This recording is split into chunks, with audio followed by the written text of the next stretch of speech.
Among the very most asked questions that I get, especially going into this time of year, is what in the world do you do with your plants to protect them through the winter? And today I want to give you a little bit of insight into that, show you what we're doing this year to protect some plants, and then show you that there might be a little bit more to it than you think, but it might not be what you think. So check out how we're taking care of our plants over winter this year.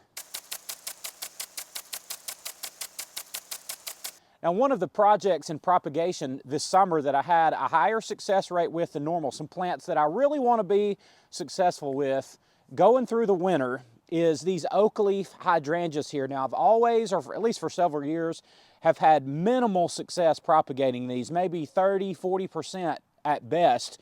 And you can see in these 50 count trays, this is more like 35 to 45 out of 50 per tray that have rooted really well. It looks like this one right here is probably 45 out of 50. I mean, it's really, really good.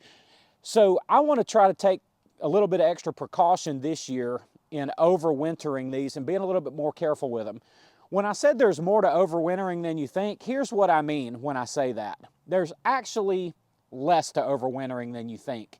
Don't overthink it. Most of my plants in my nursery, they just sit out here all winter long. Today, there happens to be a sheet of ice right over my head here. I mean, it is cold. We've had a little bit of snow this morning.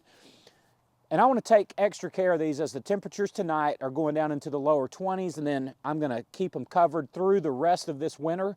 So let me show you what I'm going to do with these plants and then some others that I really want to make sure make it through the winter. Now, I'm going to build a small, low tunnel to put some plants under this year, and I'm going to use these rebar frames here, and this is just concrete mesh rebar, and you can get this at your box store in the masonry concrete products section. And I've cut the very ends off of this just to make these little sticky ends here on the end, pointed ends here on each end.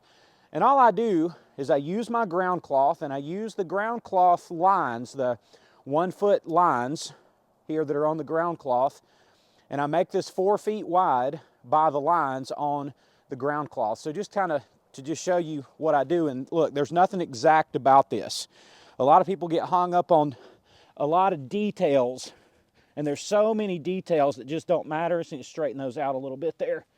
But I'm going to come along and put these on one of these lines. Let's see, I don't want it to be too much in the way here. I'm going to say about right there. And I'm just going to push that down into the ground with my foot. You may have to wrestle this a little bit. If your ground is a little bit softer than mine, it's easier, but I'm going to finish pushing these down in the ground, you know, pretty good. So it's just nice and tight in the ground. And you just take it and fold it over 4 feet. Look, I just use it at 4 feet. Adjust this to fit your size, your space, your situation. I'm just showing you what I do. 1, 2, 3, 4. And then I come along this edge, and I do the same thing about 4 feet. We don't have to be exact with it. Exact doesn't even matter, but that's pretty close to 4 feet. So now you got part one, or piece one, of the frame of a low tunnel in place. So I'm going to add a second piece to this just to add some, just to make it longer. And you can put as many of them together as you want, make your tunnel whatever size you want, put as many plants under it as you want to. So just depends on your needs, your situation, and what you want to do with your plants. We've got our little frame set up here. We've got 2 pieces of mesh there. Again, you can make this as long as you want. I've made these long before. And right here is this big piece of white plastic that we're going to cover it with. This piece is way too big, but it's what we have, so we're going to use it. And all you do is just cover your tunnel up and then put something down along the edges of it to weight it down. It's as simple as that. Now, if you were making a tunnel like this and you were making it any longer than this, you'd want to put your plants down first and then put your frame over it and then cover it, just so it's easy to get the plants in there, so you're not having to crawl inside of your tunnel to put your plants in it. But we can just push the plants under it from each end, no problem doing it this way. So now we're just going to put this plastic on here, get it covered, and you'll see exactly why it's called a low tunnel.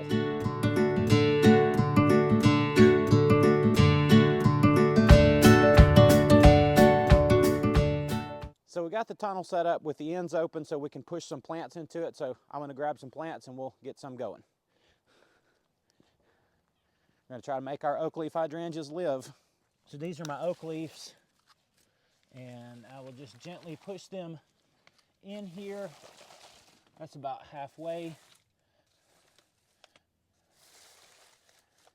And you can see how if you build one of these tunnels longer, how, I mean, you can just put hundreds and hundreds, thousands and thousands of plants inside these. You can put thousands of plants inside these with no problem if you just build it longer, have you a nice long piece of white plastic, and it's a great way to overwinter plants. So just a few plants inside here, really doing this as just a demonstration, but also because these plants are going to stay here all winter, and we'll build more of these as the winter goes on just to help moderate the temperature on these plants. It stays a few degrees warmer inside the tunnel at night, and it just makes winter a little less harsh. It does a really good job with moisture control.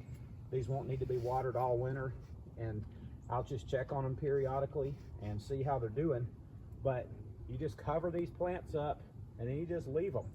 And come next winter, or excuse me, next spring, for us that's, you know, March, something like that, when it starts warming up, these plants will wake up a little bit earlier because they'll be a little bit warmer than all the plants that are outside uncovered. So all you do then, once you get it full of plants, is you just fold the ends over, or however you have yours set up. If you put all your plants down first, then cover it, that's fine. And then you just need to take something that's heavy or semi-heavy, just enough to weigh the plastic down on a windy day, or this will hold up to a pretty good load of snow. These low tunnels will under a frame like this, so you don't have to worry about that type of thing.